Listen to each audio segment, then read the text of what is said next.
I put together a packet for the kids to practice some math skills over the summer. This packet has adding whole numbers and subtracting whole numbers, and it has some perimeter and area practice. The first thing the kids are going to do is they're going to practice their 3-digit addition. Here are some review problems that they can do with 2 digits and some 3-digit and 1-digit problems.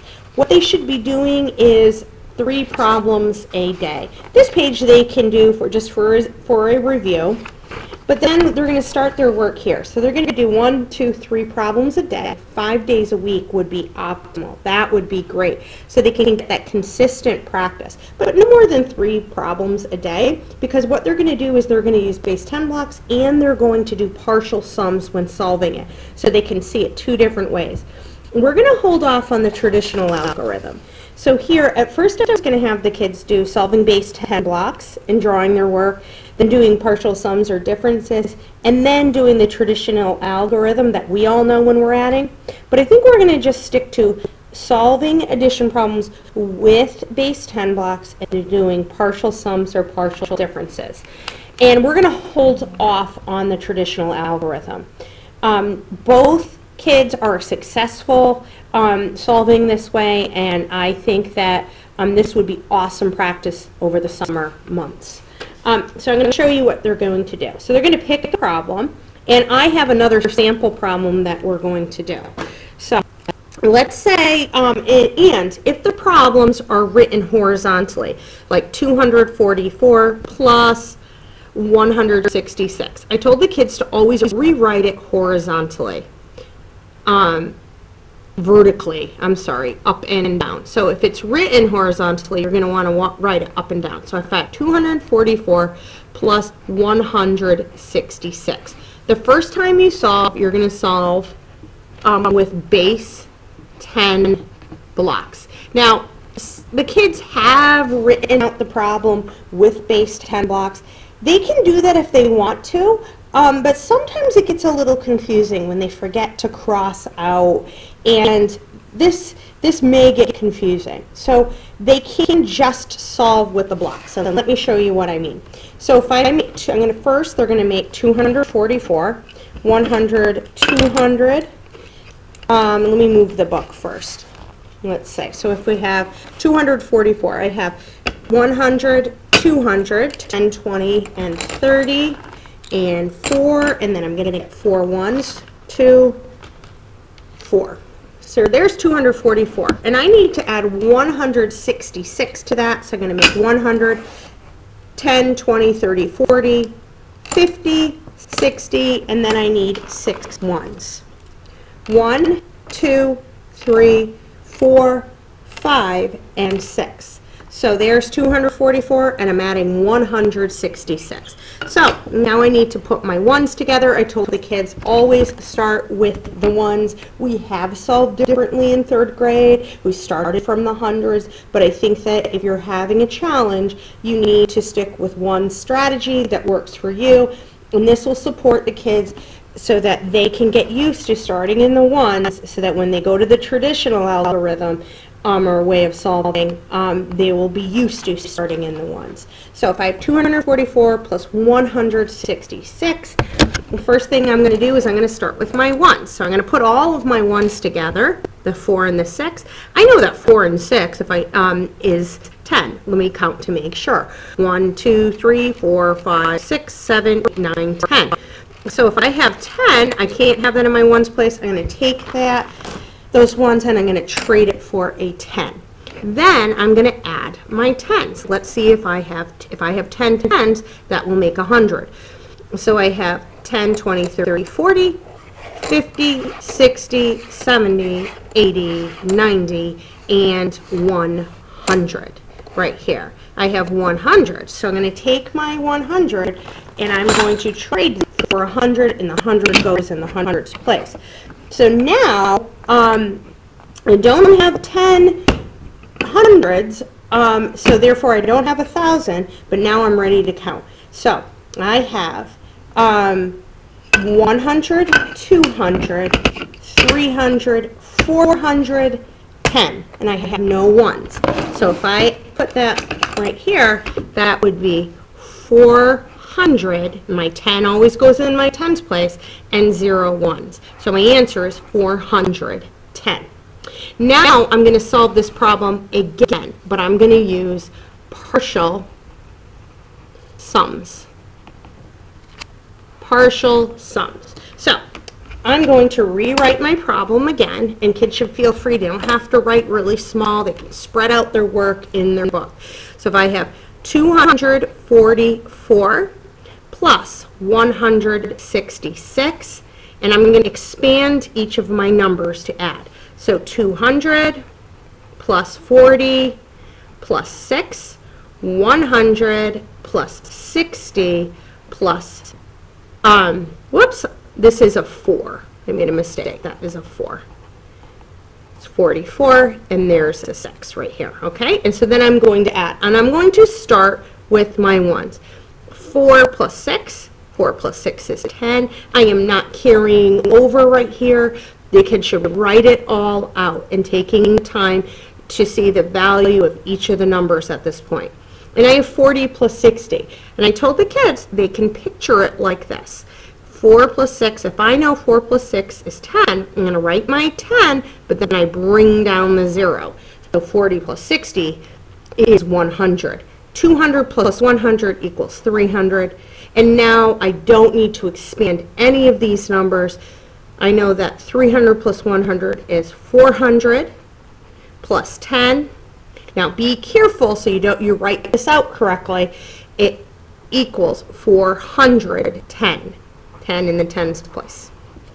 There we go. So that's how they're going to solve one problem with addition. Okay, so one of the problems. So they should do 3. And they're going to do 3 problems a day this way and this way, so that they see it with the base 10 blocks, they see what's happening with the numbers when you regroup, and they also can see it when they expand the numbers using expanded form. After about 2 weeks of this practice, if they feel confident and you feel confident in their ability to do this successfully, you can move on to subtraction. And the subtraction was in the packet. If you look in the packet, subtraction, subtract whole numbers. Here's a little description of it. There's a pre-assessment. You don't have to do the pre-assessment. I just included that with the packet. And here's a review page. And then here are some subtraction problems. They can do 1, 2, 3 a day. All right, that's there. And they're going to rewrite the problems in their notebook. And if they could bring this back to me, Mrs. Glidden will have a little celebration for them at the beginning of the school year. And this would be replacing the optional math practice for summer homework. Okay, so if you have 242, take away 155. First you have to rewrite the problem, 242, take away 155.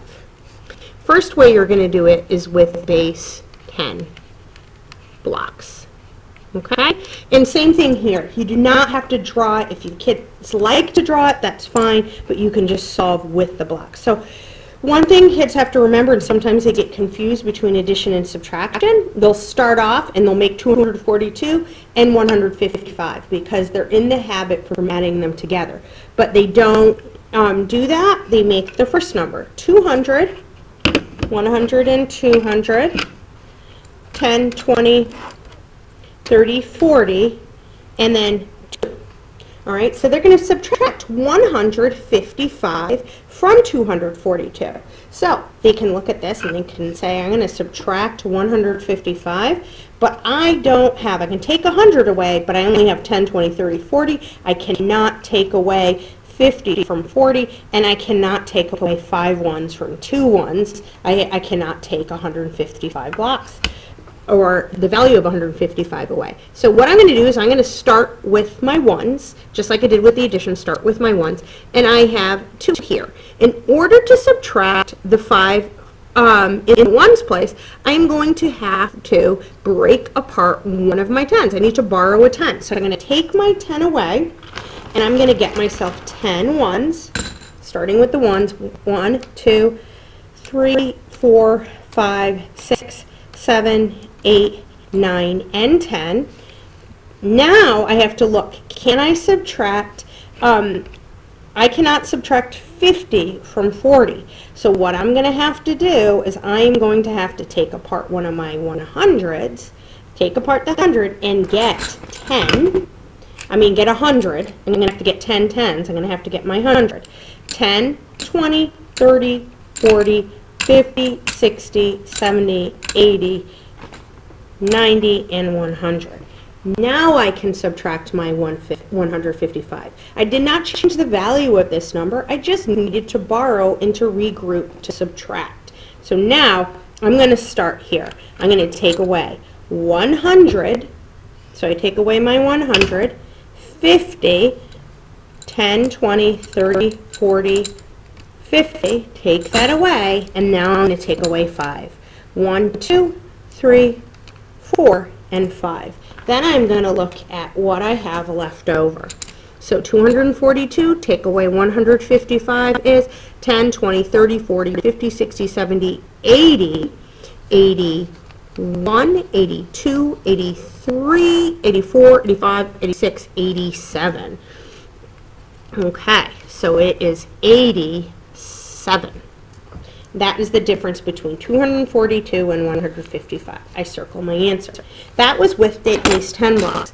Now we're going to do partial differences. Partial differences. And we're going to solve the same problem. Partial differences. 242, and I'm going to recopy it, take away 155. Now I need to expand my numbers just like I do in addition. 200, and it is addition because the hundreds and the tens and the ones together, they add to make the number. 200 plus 40 plus 2, and this is 100 plus 50 plus 5. Now what I need to do is make sure I am subtracting. And I'm going to start with my ones. I cannot subtract 5 ones from 2 ones. Therefore, I need to borrow a 10 from my tens place. So I'm going to cross out the 40, I subtract 10, I'm left with 30, but I need to bring that 10 over here. And I can put it here. This becomes 12. Now I can subtract 12, take away 5 is 7. I'll put my addition sign. Now I subtract my tens. I cannot subtract 50 from 30. So therefore, I need to go and borrow a 100 from the hundreds place. So I'm going to cross out the 200. I'm left with 100. I'm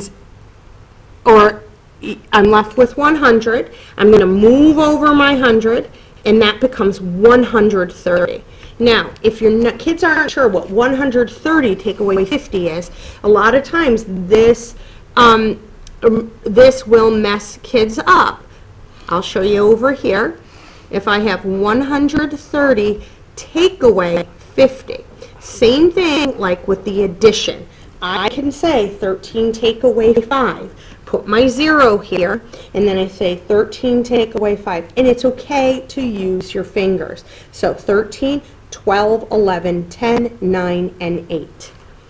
13 take away 50 is 80, right? So I'm going to put my 80 here. I know 100 take away 100 is 0, right? I don't even need to write that. It was nothing.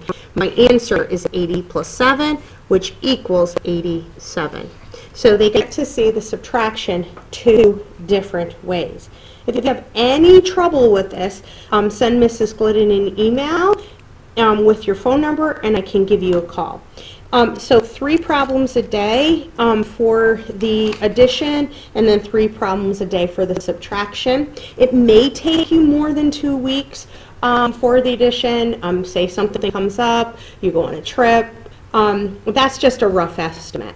And then I also included in the packet, this would be important to work on as well, is some perimeter and area practice.